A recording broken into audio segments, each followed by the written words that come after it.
20h est là, bien sûr, avec vous, avec Jérôme Rotten, avec Daniel Riolo, l'Europa League au programme. Ce soir, on a parlé de l'OM. On va maintenant passer à un dossier un peu plus joyeux parce que Nice nous a régalé ce soir, plus que Marseille en tous les cas. Nice a gagné 5-1 à Zulte, Waregem en Belgique, avec Quentin au 32-16. On va démarrer le débat. Quentin, bonsoir. Allez les glons. Salut Gilbert, salut Jérôme, salut Daniel. 9 buts en 2 matchs. Bah et donc, bravo. Quand le match démarre à Nice, là, au stade, c'est un aigle. C'est pas un aiglon. Pourquoi il balance pas un petit aiglon? Bah, peut-être ça ne veut pas que ce soit un aigle. Peut-être c'est plus difficile à dresser, on sait rien. Un aiglon, le fils de l'aigle. Non? Bon, ok, pardon. Quentin, on t'écoute. Ouais, c'est vrai que ça fait extrêmement plaisir. Personnellement, je m'attendais pas à un score aussi fleuve, même pas à une victoire. Enfin, j'étais confiant, mais pas trop, surtout en Europa League vu la saison dernière. C'est vrai que sur ce match, on est un peu passé par toutes les émotions. Je sais pas si vous avez vu l'intégralité du match. Autant en première mi-temps, on est absolument serein sur pratiquement toutes nos phases de jeu. T'as eu un peu de panique à 3-1, ça va. Oui. À 3-1, tu t'es mis en panique à 3-1? Non, oui, à 3-1 parce que déjà il y a un penalty qui est sifflé. Il revient sur sa décision. Non, c'est un coup franc en fait. Il revient sur sa décision et juste après il y a une passe en retrait sur Nil de Pau, l'ancien Guingampais. Je sais pas comment il fait pour la rater, je sais pas si vous l'avez vu. Enfin bref, à 3-2 à la 55e, Daniel reconnaît quand même que c'est pas le même. Pas la même. Après. Mais franchement, moi je les ai sentis sereins tout le temps. Ah oui, moi aussi, mais c'est vrai qu'à 3-2 c'est pas la même. Après, je voudrais souligner aussi l'excellent match, si ce n'est le meilleur match de Balotelli depuis qu'il arrive à Nice, que ce soit dans l'implication. Oui, carrément. Parce qu'il y a pas que celui de face à Monaco l'an dernier. Écoute, non, parce que ce qu'il y a en plus, c'est qu'il a mis les buts, mais là il fait des passes magnifiques. On a l'impression qu'il s'est passé un truc là quand il a failli retomber dans des travers. Après, tu sais, le match du bracelet là, c'était quoi là qui... Oui, mais oui, d'accord, mais il devait enlever un truc, c'était un bracelet. Qu'est-ce qu'il devait enlever? Oui, c'est ça. Ouais, c'est ça là, voilà. Et là, tu vas peut-être dire, oui, t'avais raison en fait. Pourquoi? Sur ce que j'avais dit ce jour-là. Mais pourquoi donc? Ne tire pas des plans sur la comète. Ce jour-là, c'est comme ça, il revient de blessure. On peut aussi très bien voir que à ce moment-là, c'est une autre version. Tu me permets de. Non, mais à ce moment-là, il était en train de vriller et que. Il a été rattrapé et que Favre lui a peut-être expliqué 2-3 trucs. Parce que Favre avait été très très dur à son sujet. Même dans la conférence de presse. Donc il y a eu la trêve internationale. Et ça peut-être que quelques mots ont été échangés. Et là, l'attitude que je lui vois... Ça devient intéressant. Mais là tu sens que physiquement, il est quand même mieux. Là, c'est intéressant. Tu sens qu'il est dedans. Et c'est vrai que là, je suis d'accord, c'est Arnaud, c'est ça? C'est Quentin, pardon. Non, parce que celui d'avant, c'était Arnaud, je crois, non? Non, non plus. Peu importe, c'était hier. Et non plus. Donc, ça fait très longtemps qu'on n'a pas eu d'Arnaud. D'ailleurs, si un Arnaud pouvait téléphoner. Juste pour faire plaisir à Jérôme. Je suis d'accord avec Quentin sur le fait que c'est certainement son meilleur match dans l'application, dans l'intelligence qu'il a pu avoir, voilà, à savoir rester haut, venir décrocher, et même dans la simplicité. C'est souvent, il mettait le pied sur le ballon, il veut se retourner. Là, en une touche, deux touches, il arrive à trouver des décalages.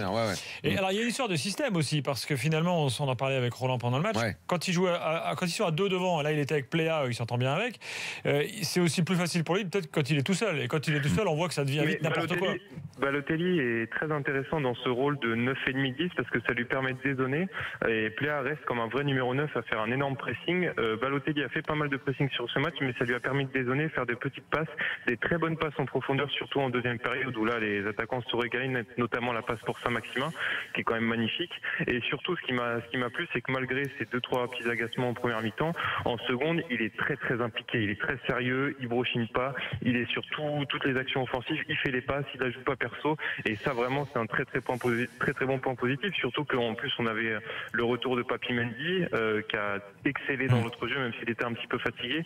Il y a quand même pas mal de points positifs, 9 buts en 2 matchs, il s'est vraiment passé quelque chose. Quentin, il y a beaucoup de choses et il y a notamment ce 4-4-2 avec donc et je suis curieux de voir comment ça va se passer pour la suite. Si tu me permets de dire quelque chose, c'est surtout le fait que ce 4-4-2 avec un joueur comme Papi Mendy qui est un vrai numéro 6 qui reste très souvent en défense, ça permet à Cyril d'avoir un rôle un tout petit peu plus haut on sait que Cyril quand il est en position un petit peu de 6-8, il excelle parce qu'il est un petit peu libéré de ses... Il y a un point faible dans ce 4-4-2. Oui, je t'écoute. C'est Les Melou quand même. Alors, non, Lesmelou, il est pas mal. Lesmelou, il est en dessous quand même. Non, alors, Je trouve que c'est intéressant et donc ça c'est nouveau parce que Pléa Balotelli avait déjà joué ensemble mais pas comme ça à côté. Donc là s'il continue comme ça peut être très intéressant et la doublette Seri Mendy également. Mendy vient d'arriver, c'est normal que ce soit nouveau avec lui. Mendy revient. Oui, certes. On va avoir Saint-Maximin. Favre a l'air de lui faire confiance. Favre a l'air de savoir le driver, le coacher pour qu'il fasse pas le foufou et qu'il reste bien dans sa zone et qu'il fasse bien ce qu'il a à faire. J'aime beaucoup ce qu'il est en train de devenir. Très bien. L'autre côté, ça pose question. T'as raison Gilbert, je sais pas, les Smelou, on va voir un petit peu ce que ça va donner. Mais la question qui se pose... Où on fout Schneider, c'est ça que tu veux dire ? Parce qu'ils ont recruté. Écoute. Alors, soit Schneider retrouve les jambes. Et alors 4K2 c'est vraiment pas son truc, Lui c'était un vrai 10, c'est un 10 quasi exclusif. Mais soit Schneider retrouve des jambes et il prend la place de Lesmelou.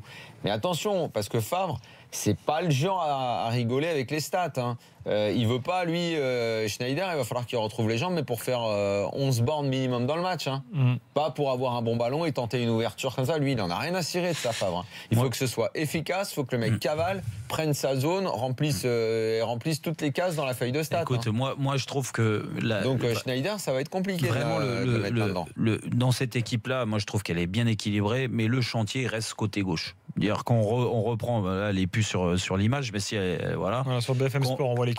Quand on reprend, on voit Jallet côté gauche. Jallet, excuse-moi, mais dans ce que demande Favre, Jallet, c'est défensivement, il va faire le job, mais après, il va avoir du mal à alimenter tes attaquants et à prendre le couloir. Donc, automatiquement, ils vont faire jouer le petit Marlon là qu'ils ont pris d'Italie. Et normalement, si lui a de Barcelone. Oui, prêté par Barcelone, Marlon. Ouais, mais il était en Italie. Oui, le Brescia, oui. Voilà, exactement. Mais c'est un arrière-gauche. Ouais. Donc, non, c'est un défenseur central. C'est Racine Colli. Il me semblait que c'était plus un central. Marlon est prêté par le FC Barcelone 2 ans. C'est un défenseur central. Il a joué d'ailleurs contre Monaco. Et c'est Racine Colli qui a joué à Brescia. Ah non, c'est lui, oui, voilà. Colli c'est toi qui m'as induit en erreur là, de sortir Marlon. Il dit n'importe quoi. Il me refile le arrière-gauche. C'est incroyable. Ne parle pas de. Donc Racine Colli, une fois que lui va pouvoir jouer à gauche. Moi, ça me pose pas de problème de voir Schneider un peu plus haut. Après, il aura cette liberté, mais que peut avoir Lesmelou. Lesmelou, quand tu le mets à gauche, c'est pas pour aller déborder, aller centrer, on est d'accord. C'est pour rentrer dans l'axe, venir aider aussi Mendy et Seri, faire un petit peu un surnombre dans le milieu de terrain et la qualité de passe de Schneider. Mais après, il faut qu'il soit au top physiquement. Il faut qu'il soit en jambes. Franchement, imagine la qualité de passe de Schneider. Il est en jambes, il y a avec un Balotelli qui vient jouer en 9,5, avec un Pléa devant, avec un Saint-Maximin qui va te foutre le turbin du côté droit. C'est génial. Je peux te dire que l'équipe est... Souhaitons qu'une chose, c'est qu'ils s'entraînent et ils prennent le temps. Ils prennent le temps de se remettre en condition et qu'ils les aient, les jambes. S'ils les retrouvent, un mec comme Schneider... Après, il a 32, 33 ans. Et là, d'un coup, si jamais vraiment ça se passe comme ça, là, Nice redevient un candidat sérieux au top 5 et peut-être même au podium. J'aimerais juste avoir votre avis sur un joueur de Nice qui progresse depuis maintenant 2 ans. Il est en constante progression. Il y a un petit problème en équipe de France malgré les bonnes performances de Sidibé à ce poste-là. Qu'est-ce que vous pensez d'Arnaud Souquet ? Est-ce que selon vous, il pourrait prétendre à une place, en tout cas dans le groupe de l'équipe de France, surtout au vu de ses dernières performances, notamment en fin d'année dernière et ce début de saison ? Je vais laisser Jérôme répondre. Il faut attendre de voir. De toute façon, déjà, il faut que Souquet il arrive à enchaîner les matchs de bon niveau, qu'il arrive à être constant. On l'a découvert l'année dernière. Alors, il a fait les 6 derniers mois où il a été très intéressant. Là, il retrouve de l'énergie, du peps. On l'a vu sur le but de Balotelli. Non, mais de toute façon, si t'as pas de référence internationale, l'équipe de France, tu y accéderas pas. Parce que de toute façon, aujourd'hui, la limite de Souquet, comme de beaucoup de jeunes qui n'ont pas encore touché à la Ligue des Champions, c'est de très haut niveau. Aujourd'hui, c'est un match d'Europa League et il faut la respecter, mais il faut aussi dire que l'adversaire, c'est pas non plus le futur gagnant de l'Europa League. Donc voilà, qui continue sa progression. Je pense qu'à côtoyer des joueurs, comme on vient de dire, de Schneider, Balotelli, Seri, Mendy qui revient, voilà, avec Dante derrière qui sait aussi le replacer. Je pense que là, oui, il va continuer sa progression. Et puis après, tu sais, des arrières droits. Je dis pas qu'il y a eu des impostures parce que c'est pas bien de parler comme ça, mais il y a eu des joueurs qu'on n'attendait jamais en équipe de France et qui ont montré leur bout de leur nez au bout d'un moment. Donc, Quentin, merci en tout cas. Pas, hein. Bonne soirée l'after. Salut Quentin, à bientôt. Lyon au programme dans quelques instants. Je rappelle que Lyon a fait un partout à Limassol ce soir, enfin Nicosie face à l'Apollon Limassol. Nice gagne à Zulveragem 5-1. Marseille, Konya-Sport 1-0. Et Arsenal mène désormais 2-1 face à Cologne. Les gars, ils ont renversé le score. Les Gunners. Ça, tout de suite dans l'after pour Lyon au programme.